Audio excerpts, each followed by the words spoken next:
Hello, this is day 14 of my challenge. My name is Vladimir, and in today's video I'm going to talk about the power of the language to stop us from progressing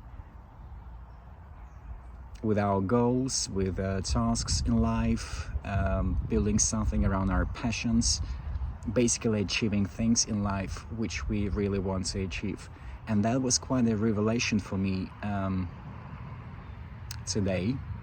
I've been part of this course about expanding the mindset, basically.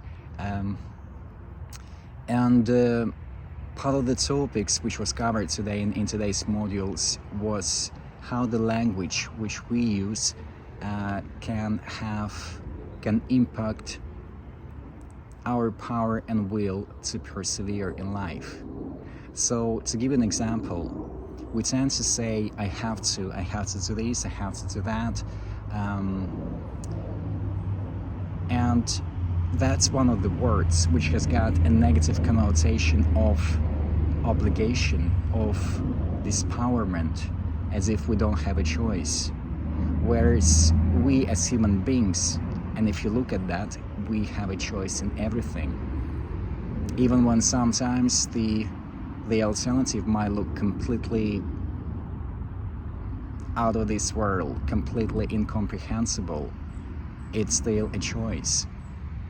Let's say you can choose to work for a living, or you can choose to be poor. Yes, the poor option probably is not really most lucrative, but that's still a choice. And when we use that kind of language, I need to, basically what it conveys is that I don't have a choice. I'm obliged to do something. And because it brings that negative connotation, it makes us, because by our nature we are independent and freedom-seeking creatures. And the negative connotation in those words, it basically implies we don't have the freedom. And that's why it becomes disempowering. It's like we remove the freedom of choice in our life. So instead of using have to or need to, we can say, I will, I get to do something, I'm blessed to do something.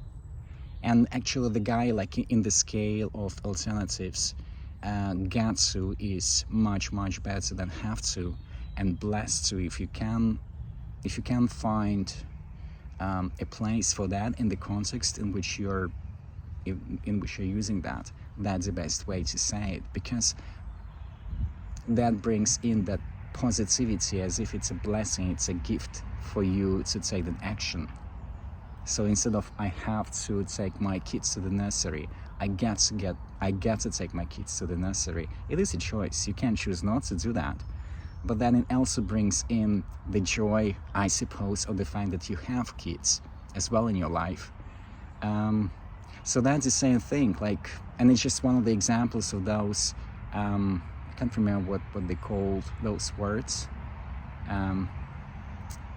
But it doesn't really matter. It's just one example. It's the same thing with can't. I can't. Sorry, someone's biting me. I'm outside in the park. I can't do something. It's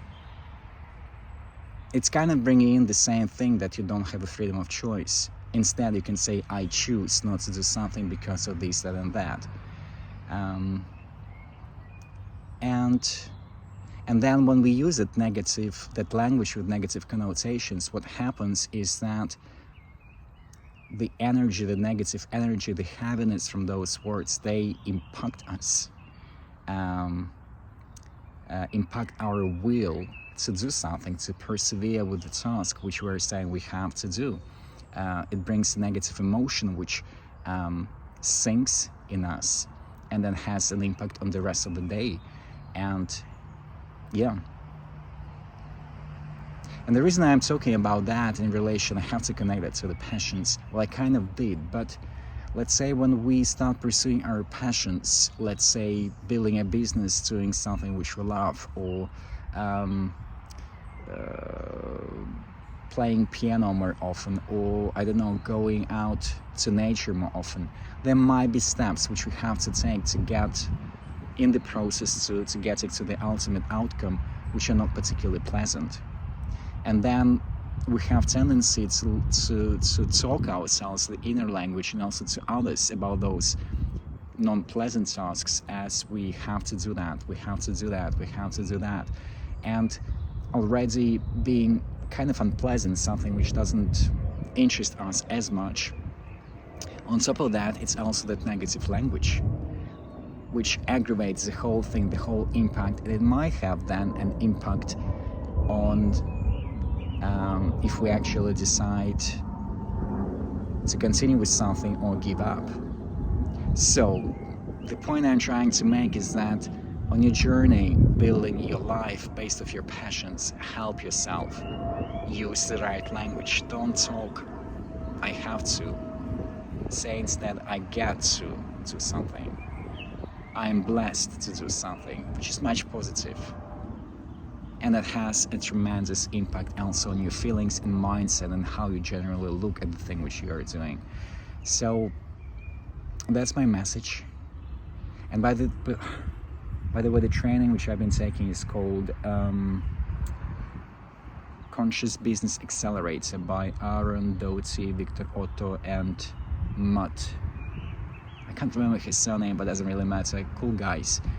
I've been following Aaron for quite some time, and now all of them free. So yeah, that's my message. I hope you liked. Leave your feedback in the comments. Let me know what you would like me to cover in this challenge, and I will consider that. And subscribe to my channel, and thanks for watching. Bye.